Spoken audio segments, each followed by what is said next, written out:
This weekend on SNL, Dave Chappelle once again hosted, and in his monologue, which was delivered very much like his stand-up comedy, he addressed the issues recently with Kanye West and Kyrie Irving and a lot of the anti-Semitism that's been flowing around. And let me pointlessly and ineffectually jump out in advance of his biggest defenders online by saying, Dave Chappelle is one of my favorite comedians of all time. He is still very, incisive in his read of a lot of what's going on in American politics and culture. Still very funny, including on that episode of SNL.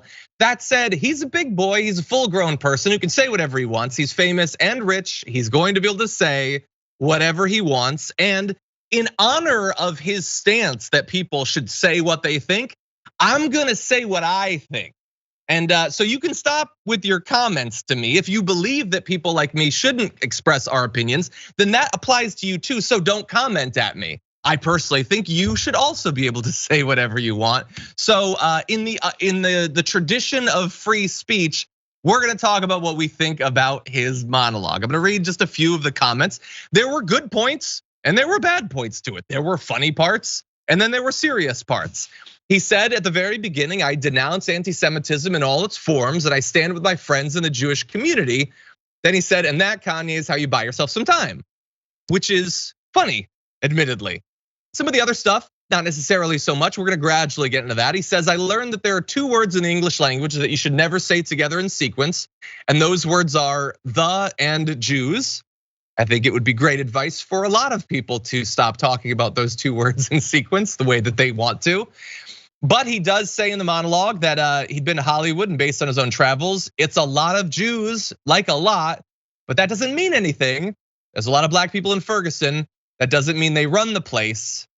That said, before we jump into our discussion, he has gotten negative reactions for some of the things he said, including from the ADL. Perhaps things like, if they're black, then it's a gang. If they're Italian, it's a mob. But if they're Jewish, it's a coincidence and you should never speak about it. But that doesn't mean anything. Again, his thing about Ferguson. He says, I know the Jewish people have been through some terrible things all over the world, but you can't blame that on black Americans. That was part of his defense of Kyrie Irving.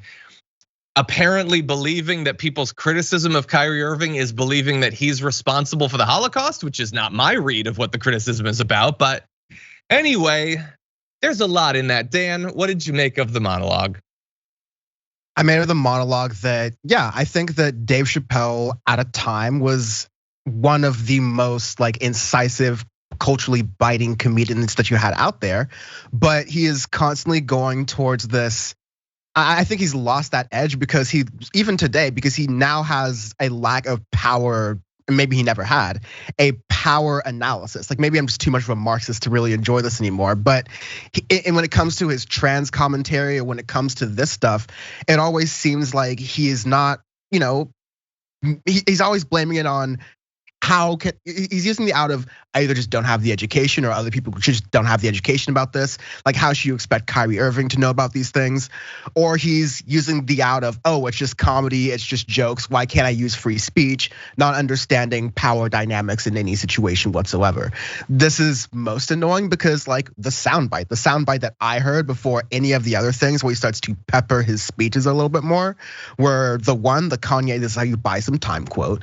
And then the second one about if they're black, it's a gang. If they're Italian, it's a mob. But if they're Jewish, it's a coincidence. You should never speak about it.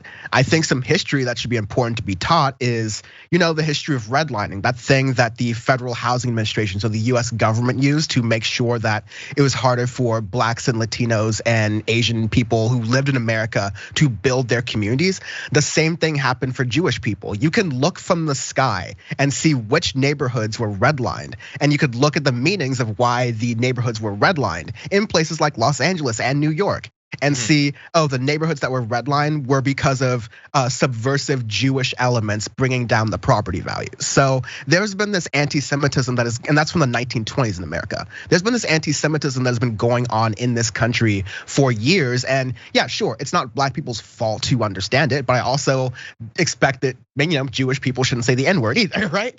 Just because, okay, maybe, yeah, it's maybe there weren't maybe not all the slave owners were Jewish, sure, right? And maybe some of them were. I don't really care to get in that argument, right? But this whole this whole secondary idea that's also going on that, oh, how come when you say something about Jewish people, you get shut down, but when you say something about black people, nothing happens?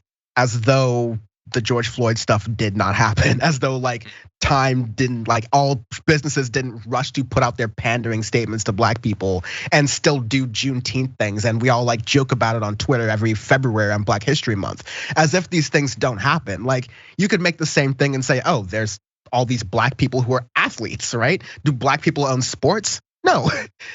These are things that I wish Dave Chappelle used his talents and use his platform to articulate for an audience of black people who are unfortunately listening to Kyrie Irving and Kanye West things and falling into some of the anti-Semitic traps and tropes that no one seems to want to get them out of. Yeah, look, I would say I think he probably thinks that this is speaking truth to power, to a power that he thinks exists and that others aren't identifying. But the issue is that that is in a similar neighborhood as to what Kanye West probably thinks he's doing. Again, he knows the cultural context. He knows, as we're gonna be talking about in just a little bit, that there's a lot of anti-Semitic attacks. He understands that. Like, I'm sure that he thinks that these are things that need to be said. I do think that that's what the core of his comedy and commentary is. I just think, I don't know, after a lot of years and being, kind of rich and kind of disconnected from things, maybe your read of that gets to be a little bit off. And a lot of comedians start to develop this obsession with how dare you tell me what to say. But again, if you think that free speech and being able to say whatever you want is the most important thing, then how dare you tell me I can't criticize what you say? I'm using my speech in the same way you are to a much smaller platform. You have a lot more power than I do. And then there are little things like, again, the Kyrie Irving thing, as if people's criticism of him is that he or black people committed the Holocaust. Nobody is saying that.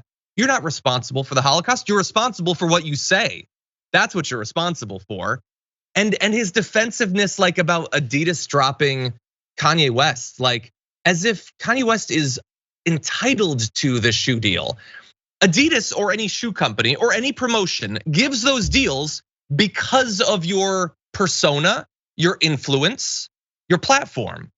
If you choose to nuke that, then the only reason they gave it to you isn't worth that to them anymore. Why would they keep paying you for something that you have chosen to devalue? Again, if you turn from, sorry, continue. I was gonna say, if you turn from Kanye the shoe guy to Kanye the Jew guy, then it's no longer profitable for them to keep marketing you as the shoe guy. That was the only point I was gonna make. Yeah, totally. And again, like I understand some people who think that if you criticize Dave Chappelle, then you've never liked him or you never got him. Like, dude, get off my back. I've been listening to Dave Chappelle for literally decades. I've seen him perform in person. Again, one of my all-time favorite comedians. You do not possess a position of superiority in terms of being able to tell me if I can criticize people. That is actually what free speech is about, not just endlessly supporting people when they're both good and when they're wrong. So anyway, he can choose to focus on whatever he wants, and whatever he focuses on is gonna go out to a massive amount of people who like and respect him, or at least will be exposed to his words. He chooses to make it about certain things. And I think some of what he said was productive, but it was also at points undercut by some similarities in how he thinks about the power structure and entertainment, in the same way that he chooses to make a recurring part of each of his specials about the trans community. That is a choice that he is making with his free speech rights that we get to criticize with our free speech rights. And that's all I'm saying. We're not cancel culturing as if we could cancel this multi-millionaire. We're not doing that. We just also are exercising our ability to say what we think. That's it. So get off my back. Anyway, with that said, that's a perfectly fine episode of the show, by the way. I thought Dave Chappelle's Game of Thrones sketch was great. I thought that was very funny. So anyway, not that that'll count to anything to his blind defenders. For more political news, breakdowns, interviews, stories of activism, and me trying my hardest to care about the occasional big celebrity news story, subscribe to our YouTube channel at youtube.com/The Damage Report. And you can ring the bell wherever it is so you don't miss anything.